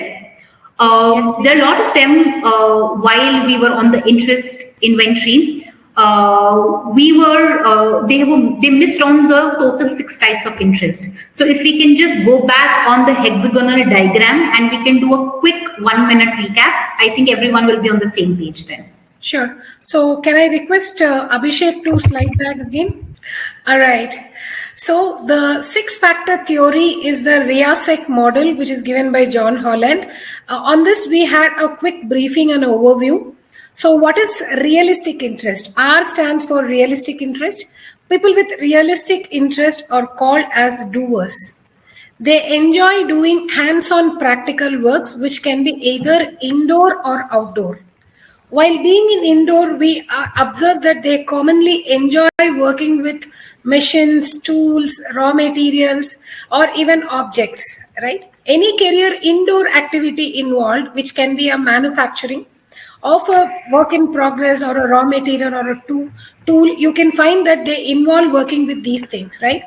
So their primary interest itself is going to be realistic for people in manufacturing and who are into the conventional engineering careers related to mechanical or electrical or even electronics and all these chemical engineering.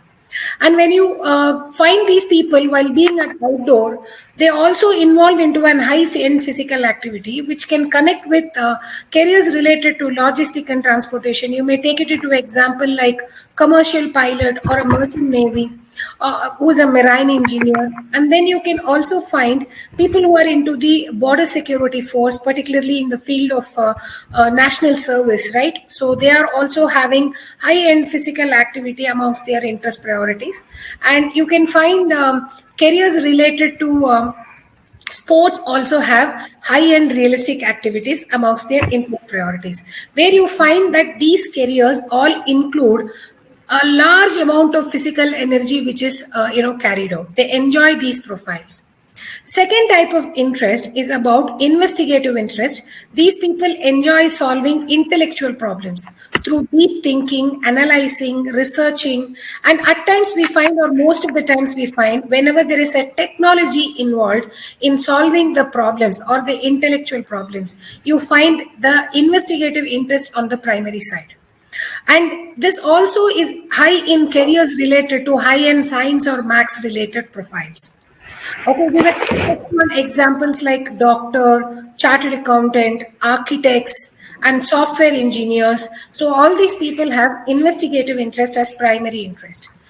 The next interest type is artistic interest. These people involve a lot of new ideas, enjoy coming out with new ideas, thinking differently from usual, where they want to be more innovative or new ideas can result in invention. They can also work about bringing in a lot of creativity, where they always show an amazing big picture, right?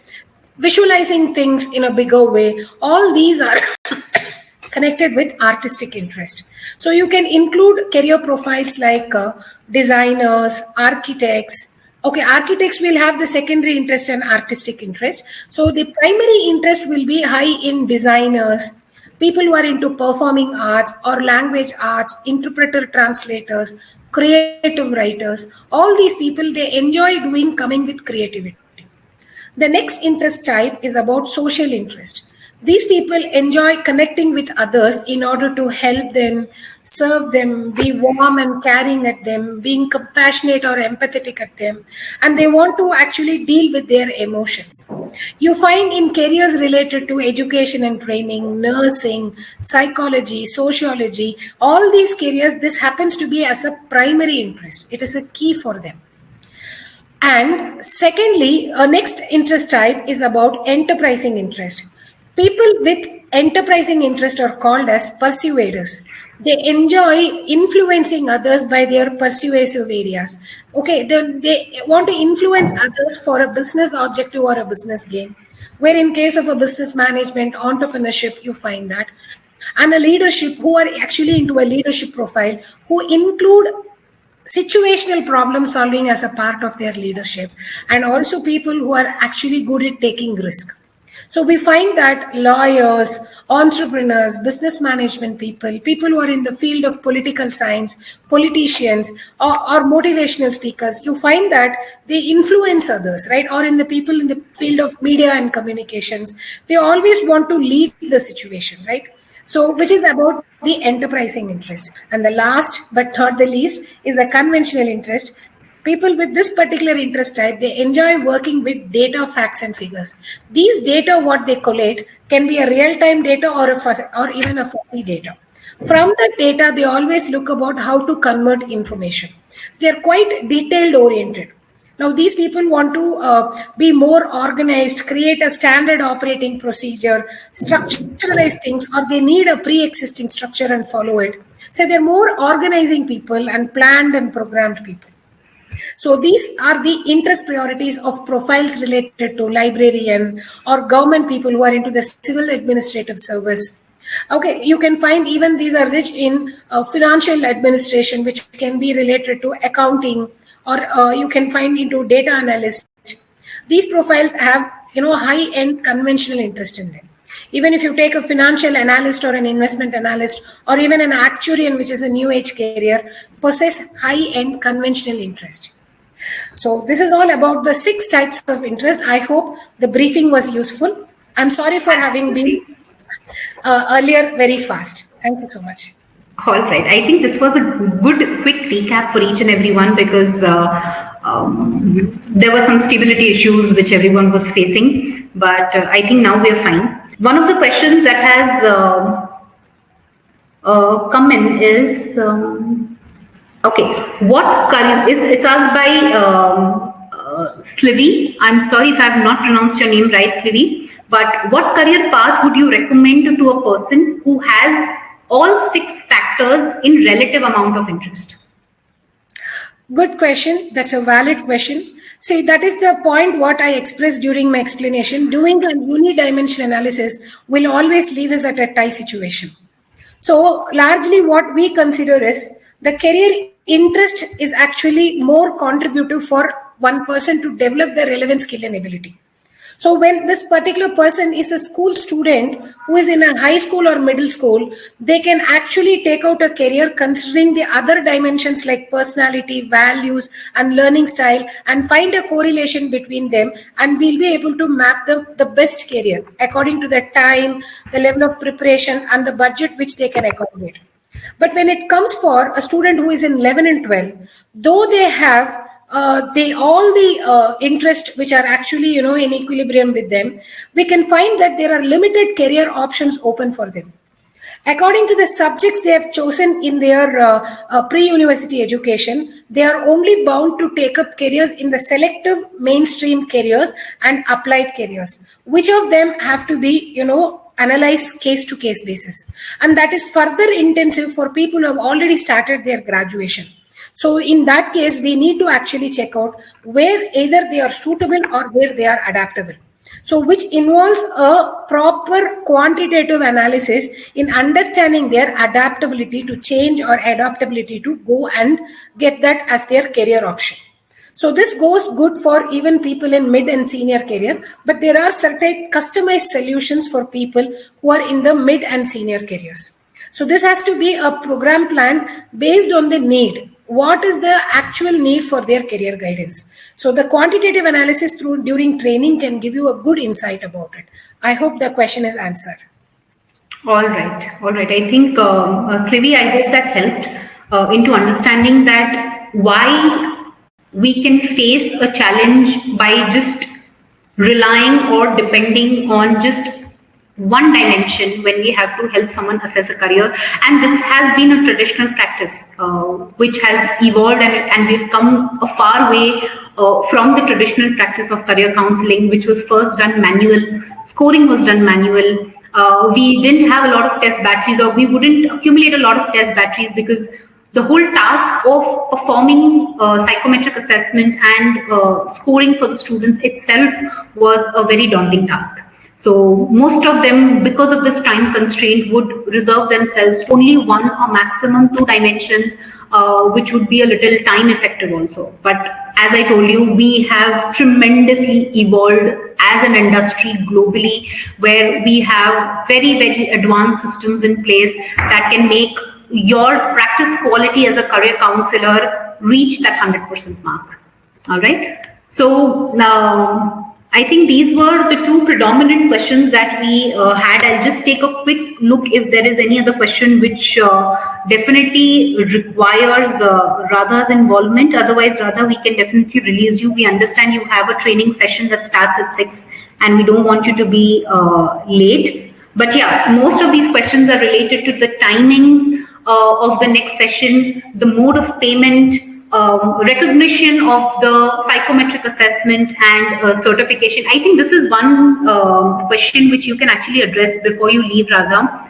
What is the recognition or accreditation for two things? One, the certification of the training that we provide. Second, on the psychometric test. Considering you've trained most of the counselors globally, if you can share that experience, it will be great.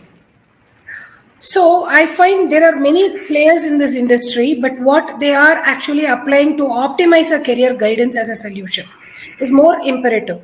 So many of the respondents who have been trained by me have found that the 5 or 6 dimensions are quite, optimized areas where we are able to not leave any area unturned. Okay, the assessment, in fact, generates a report, right? People have been questioning us about the accuracy of the report. So we actually find that a report can be possibly accurate with a possible input without any bias and a proper, a process which is involved in finding the statistical correlation between the dimensions discussed, right? So it is important for one to understand whether how these 5 or 6 dimensions are optimizing a career solution, which can be taught to you in a detailed training mode. Okay, so that's one. And many of them, they had this question before they enrolled, and after the training was completed and they got the required knowledge, and I'll tell you what, the experiences they have through the counseling using these dimensions have been completely different. So they find that this is actually absolute. And coming for the accreditation, so we need to actually understand when we speak about the target audience who are specific to the school students, who can be in a middle school or in a pre-university education. The syllabus or the curriculum, what they learn is highly important. The assessment, what is actually carried out for the students in the international level of different countries, we find largely many countries follow, which is a IB board, which can be an MYP for an high school education, which is a middle school, which captures the 7, 8, 9 grade, and also for a senior secondary, which can be a pre-university education, where they make a subject choice, involve the syllabus or curriculum connected with IBDP, okay? Or it could be a Cambridge board, which can be IGCSE O-level or A-level. So this is what is the curriculum. I've found at least 95% of the counselors from, especially who have trained from South African countries, Middle East, and also in the Southeast Asian countries. These people have these kind of program structure, and we have been able to customize and localize and give them, because in India, the education system is completely different. Our senior secondary or pre-university education is only 2 years. But in abroad countries, we found that. So we have customized assessment for them separately. But the localization of the what next is according to the education system available in their country or in their geography. So the execution plan would be given on what to study at a higher education level, but where to study, how to study is actually left in the hands of our counselors. So a thorough knowledge of how do you map that will be given during the training. Okay. Great. In fact, just to highlight one of the pointers and an extension to that, Radha, who asked this question was from South Africa, and I want to highlight that our maximum number of counselors trained are from South Africa. True. In fact, not just at level 1, also at level 2, who have access to the entire business module from us, who have access to the entire psychometric test, and they are actively practicing there as career counselors, as a professional practitioner. So it is very much valid, it is very much user friendly, and it is very much acceptable in terms of the quality you need to provide, in terms of the reliability and validity you need to provide as a part of your service and the test results. So I hope that would have helped answer a lot of you who are here from different countries, who might have a notion in mind that will this certification or accreditation, will it help me? Will it be helpful for me? Will I be able to practice here? So wherever we are present right now, we have around people here from 20 plus countries who are currently participating from 20 plus countries in the webinar today. And these are those countries where we are already present and our counselors are already either trained or are practicing there already very successfully, very comfortably, not just in terms of the training, but also in terms of the one-on-one sessions where they get connected directly with us. So the accessibility and the approachability factor is very high here. That is what makes the entire program very, very effective at a global level and at a remote level. So I hope this kind of helped a lot of these questions which were related to certification, recognition, accreditation, as well as validity of this particular services. So I hope all of that was grouped together. So Radha, I'll respect the time right now for you as well.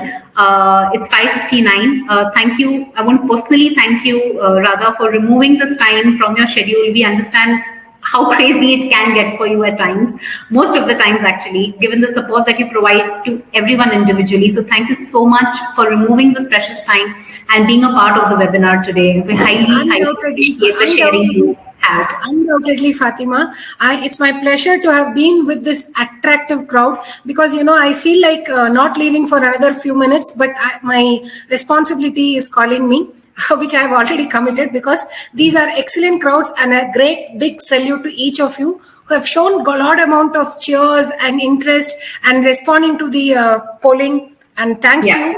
Looking forward to see you in the training. Bye, everyone. Absolutely. Thank you so much. So we'll stay back and we'll have Radha exit because she has a commitment in terms of training. So there are 3 more questions which I will be taking, which are very popularly asked, and I will be kind of grouping them. So this is a final evaluation and a final run through of the entire course schedule, how the delivery structure is, and we have scheduled batches already where we were able to squeeze in 3 special batches with each intake of 10 each. So that is why we have a capacity of only 30 enrollments through this webinar. We will not be able to take more because these are the only 3 batches we'll be able to have in the month of July itself. So your batch 1 starts from the 20th of July. Batch 2 and batch 3 will be starting from the following week, Monday, from the 26th onwards. The time mentioned here are IST.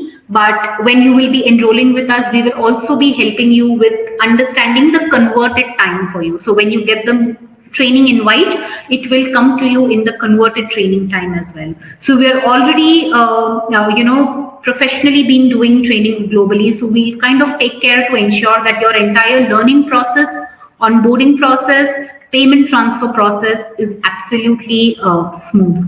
All right. So you have your first week of training, which is going to be a live training in the group of 10, as we explained, which will be for 5 days, and each session duration is going to be for 2.5 hours each. Your second and the third week are going to be completely one-on-one sessions with the trainer live. So your case studies, lots of assignments, mock practice tests so that you better prepare yourselves for the final exam, and any kind of doubt clarification that you might have. This will be a very, very comfortable period given to you. And most of our trainers are actually involved in the 2nd, 3rd, and the 4th week with the counselors, because that is where the support is required. And the 4th week onwards, we encourage you to start seeing clients for practice purpose. We'll give you a demo platform to access all the psychometric assessments for your demo practice. And also you will be able to initiate and be ready for your final online exam, which is conducted every Saturday. So even tomorrow is a Saturday, and we have a lot of counselors, both from India and internationally, who are lined up to take exams from our previous past couple of months batches. So yes, this is going to be an ongoing process for us in terms of certification as well as examination. And once you clear the certification within 3 working days, we will be able to release the certificate for you. Someone who's asked that is there a provision for installment payments, considering that there is a very substantial scholarship that has been offered, which is almost half from what we generally have for this particular program. The way it is being structured, it has been kept to a certain limit so that people can make a one-time fee payment and the enrollments can start, because we also have a very close schedule and protocols that we work with. So the payment has to be done at 225 only. And this particular training fee is for your level 1 program. It is not for the level 2 program. So all of you here who are interested for the level 2 program, who are very clear that no, I will be upskilling myself, but not just upskill myself, I will want to convert this into a commercial private practice for myself. We have a level 2 program for you as well. So when we connect with you one-on-one, you can let us know if you're likely to enroll for level 1, which is your current objective, or you want to take up level 2 after your level 1 is done. That is also perfectly fine. In fact, we advise that. But if you're very sure that no, I'm already a practitioner, or I'm soon to be, I'm already running a business or a service for youth, and I want to start this service immediately for them as well, because they come to me for these services, but I'm not completely ready to offer these services, then we advise you to go for level 2 directly, which will have level 1 by default. Okay. I'll just I'll go through a quick through if in case there are any questions that I might have missed out. Okay, one very important question which might help a lot of you. Most of the questions have been addressed, so I'm glad. There are no new ones that has come in which we have not already incorporated. The certificate will be valid for lifetime. All right. There is no renewal required on the certification, or there is no validity on the certification where you have to come back to renew your certification or the registration number that we give you. So that is going to be a one-time fee, as we have very clearly mentioned, and your certificate will have a lifetime validity. So all of those who are wanting to understand about the level 2, I would not be addressing them here because it might kind of confuse, or we might not be able to explain you best. So when we connect with you one-on-one, all of them who've personally checked with us and have put it up on the chat for level 2, we will connect with you one-on-one, and we will address all your queries related to level 2 as well. But I hope everything related to level 1 in terms of what will be offered, what will be provided, what will be shared, what, when, why, everything, I hope it has been covered up and it is extremely clear. If not, no problem. We will be connecting with you after the webinar is completed within 3 hours from now. And any question that we might have missed out or we might have not addressed, or you still need more clarification, please feel free to ask. We have been connected, all of us, on WhatsApp with one of the business consulting team within Edu Milestones. So you can get that clarified.